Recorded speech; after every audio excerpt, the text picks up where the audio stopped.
আপনারা জানেন আমরা এমন এক সময়ের মধ্যে বিজয় অর্জন করেছি। এই বিজয় কিন্তু খুব চ্যালেঞ্জিং। আপনারা আমাকে সহযোগিতা করবেন। আমরা বিজয়ের দায়িত্ব পেয়েছি, এই বিজয়কে এগিয়ে নিতে হবে। সামনে আমাদের দুর্গম পথ অতিক্রম করতে হবে। আমরা দায়িত্ব প্রাপ্ত হওয়ার পর দায়িত্ব পালন করা খুব কঠিন। আমি এই জন্য আপনাদের বলবো, আমাদের কঠিন সময় কোনটা, এখন আমাদের কিন্তু দলের শৃঙ্খলা মানতে হবে। দলের যাতে বদনাম না হয় সেই বিষয়ে কিন্তু খেয়াল রাখতে হবে। তারেক রহমান সাহেব বলেছেন জিরো টলারেন্স। আমি বলতে চাই, এখন আপনারা কিন্তু জনগণের সেবক হয়ে গেলেন। জনগণের সেবক হয়ে গেলেন আপনারা। এখন জনগণের কথা শুনতে হবে। জনগণের সেবক হয়ে যাবে, প্রমাণ করতে হবে যে আমরা জাতীয় দল জনগণের সেবার দায়িত্ব নিয়ে আমরা এই বিজয় অর্জন করেছি।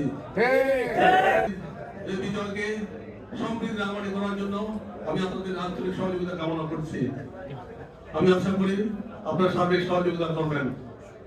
এই বিজয়কে এগিয়ে নেওয়ার জন্য আমাদের কঠিন পরিশ্রম করতে হবে। আপনারা কি শুধু 5 বছরের জন্য বিএনপিকে ক্ষমতা দেখতে চান? তাহলে আমাদের কিন্তু দলের শৃঙ্খলা, দলের বদনাম না হয়, দলের কেউ কোনো মুক্তি করতে না পারে, যেভাবে আমাদের সজাগ থাকতে হবে। আমি আপনাদের কৃতজ্ঞতা প্রকাশ করছি। তৃণমূল থেকে যারা সর্বস্তরের জেলা নেতা পর্যন্ত অনেক কষ্ট পরিশ্রম করছেন, যাদের আমি চিনি না, আমার তাদের চিনতে হবে। সকলের সম্মিলিত প্রয়াসে প্রচেষ্টায় আজকে আমরা বিজয়টা অর্জন করছি। আজকের এই বিজয়টা আমরা দেশবাসীর কাছে উৎসর্গ করতে চাই। সেই সাথে পার্বত্য রাঙামাটি আজকে দিবেন দেওয়ান বিপুলপুরে যে বিজয়টা নিয়ে আসছেন, এটা দীর্ঘদিন আন্দোলনের ফসল, আবার তার এক সততার ফসল। তো আশা রাখবো আগামী দিনে দিবেন দেওয়ান যেভাবে নির্বাচিত হয়ে ধানের প্রতীক হিসাবে উনি যে কমিটমেন্টগুলো দিয়েছেন, আশা করি ইনশাল্লাহ আমরা বিএনপির পক্ষ থেকে আমরা আশা করি পার্বত্য অঞ্চলে সেই কমিটমেন্ট রক্ষা করার জন্য নির্বাচনটা পরিচালনা করতে পেরেছি এবং সফলতা পেয়েছি। এটার জন্য আল্লাহর কাছে আবার কৃতজ্ঞতা জানাই। তবে সকল জনগণ এবং আমাদের দলের নেতা কর্মীরা আমাদেরকে যে সহযোগিতা করেছেন, এই জন্য খুবই ভালো লাগছে এবং আমি ব্যক্তিগত সন্তুষ্ট। আমরা সবাই ধৈর্য ধরে অপেক্ষা করব। দল যে সিদ্ধান্ত নেবে এই সিদ্ধান্ত আমরা সবাই মেনে নেব।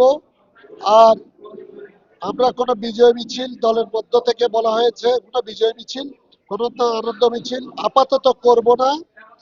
দলের সিদ্ধান্তটা এটাই চূড়ান্ত যে আমরা 12 ফেব্রুয়ারি নির্বাচন ভোট দিতে পেরে অংশগ্রহণ করতে পেরে আমরা মনে হচ্ছে আমাদের সে পুরানো সেই 2001 সালের যে ঐতিহ্য ছিল, 2091 সালে 96 সালে যে নির্বাচনগুলোতে আমরা যে পার্টিসিপেট করেছি, বিজয় হয়েছি, পরাজয় হয়েছি, ওটা আমরা মেনে নিয়েছিলাম। কিন্তু এই গত 18টি বছর আমরা নির্বাচনে অংশগ্রহণ করতে পারি নাই। রাঙ্গামাটি জেলাবাসীর প্রতি কৃতজ্ঞ। সকল বিএনপি অঙ্গ ও সহযোগী সংগঠন যেভাবে সুশৃঙ্খলভাবে কাজ করেছেন, তার জন্য আপনাদেরকে আন্তরিক ধন্যবাদ জানাচ্ছি।